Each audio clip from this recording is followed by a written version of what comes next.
जनसंवाद सभेच्या निमित्ताने इथं उपस्थित शिवसेना पक्षप्रमुख माननीय उद्धवजी ठाकरे साहेब, शिवसेना नेते मान्य संजयजी राऊत साहेब, अरविंदजी सावंत साहेब, उपस्थित सर्व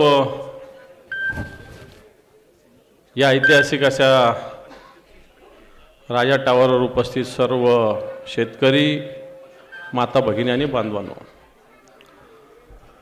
खरं तर या रणरणत्या उन्हात आपण मान्य उद्धवजी ठाकरे साहेबांचं भाषण ऐकायला आलेले आहात। एकदम भर ऊन आहे आणि त्या काळात सगळे शेतकरी आपल्या समोर उभे आहेत, बसलेले आहेत। पण ऊन जरी असलं तरी या उन्हातून येऊन आपल्या सगळ्या तुम्ही असो मी असो या शेतकऱ्यांचं डोकं सध्याच्या घडीला गरम झालेलं आहे। आणि मग हे गरम का झालेलं आहे याचे अनेक विषय सांगता येईल, आपल्याला वेळ कमी आहे कारण आपण उद्धवजींना ऐकायला आलेले आहात। पण मी 2-3 छोटेसे मुद्दे सांगतो 2च मिनिटात की आत्ताच्या घडीला कापसाला काय भाव बाजारात मिळतो सांगा। काय भाव मिळतो? 6000। कापसाला हमी भाव काय मिळालेला आहे? 7900। एक काळ असा होता या महाराष्ट्रात, कापूस एकाधिकार योजना होती आणि जो हमी भाव जाहीर झालेला आहे त्याच्यापेक्षा जास्त भाव बाजारात मिळत होता।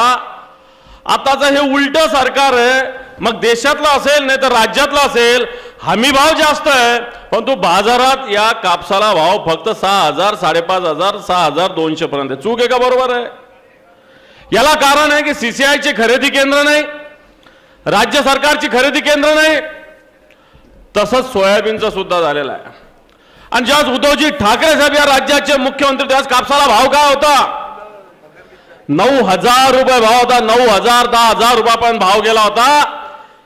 हे काळ्या पायाचं सरकार आलं आणि शेतकऱ्याच्या माथ्यावर बसलं। आज या शेतकऱ्याला दे माय धरणी ठाय या सरकारने करून ठेवलंय। या सरकारला येणाऱ्या निवडणुकीत आपल्याला दे माय धरणी ठाय करून द्यावं लागणार आहे। या भागात अतिवृष्टी झाली, या भागात पिकाचं नुकसान झालं, 40-50 हजार शेतकऱ्याचं नुकसान झालं।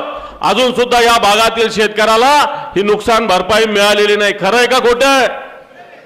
मिळालेलं नाही।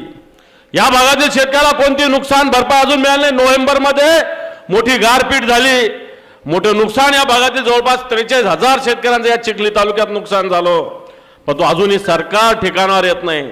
या भागामध्ये मोठ्या आश्वासनं दिलेले रेल्वेचं, राज्य सरकारने वाटा उचलायचं सांगितलं, हे आश्वासन अनेक वर्ष जुनं आहे परंतु या जिल्ह्याचे खासदार हे करू शकणार नाही हे आपल्याला माहिती आहे। तर येणाऱ्या लोकसभेत हक्काचा खासदार सुद्धा शिवसेनेचा असला पाहिजे हे सुद्धा आपण लक्षात ठेवा।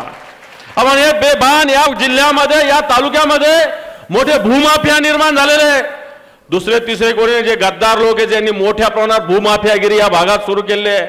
म्हणून बांधवांना मी जास्त बोलत नाही।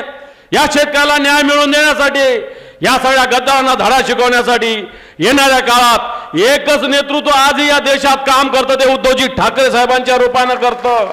दिल्लीमध्ये शेतकऱ्यावर अन्याय चालू आहे, या महाराष्ट्रात शेतकऱ्यावर अन्याय चालू आहे, या बुलढाण्यात शेतकऱ्यावर अन्याय आहे, या चिखलीमध्ये सुद्धा शेतकऱ्यावर अन्याय आहे।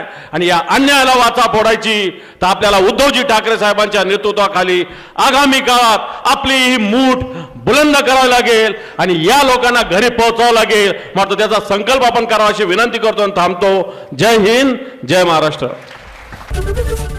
एबीपी माझा, उघडा डोळे बघा नीट।